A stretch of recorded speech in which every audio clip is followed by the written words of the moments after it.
และรู้สึกว่าตู้เนี่ยแหละฉันรู้สึกว่าตู้เนี่ยแหละคือคนที่ฉันน่ะตามหามาตลอด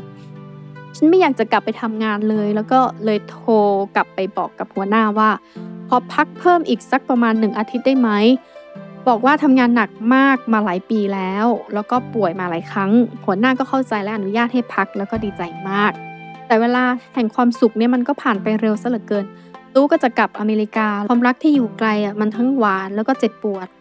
การเวลาของการจากกันเนี่ยมันทรมานมากพอๆกับเวลาที่มีความสุขอยู่ด้วยกันซึ่งตอนนั้นเนี่ยฉันก็ให้ความหวังกับตู้มากๆแต่ฉันก็คิดไว้เหมือนกันนะว่าถ้าเขาหลอกฉันอย่างน้อยอ่ะฉันก็ได้ไปเที่ยวกระบี่แบบฟรีๆละให้คิดแบบนี้แล้วกัน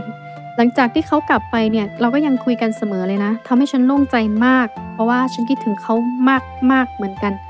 เราก็คุยกันต่ออีก9 เดือนแล้วตู้ก็บินกลับมาประเทศไทยอีกครั้งแล้วเราก็ได้กลับไปเที่ยวในกระบี่อีกครั้งหนึ่ง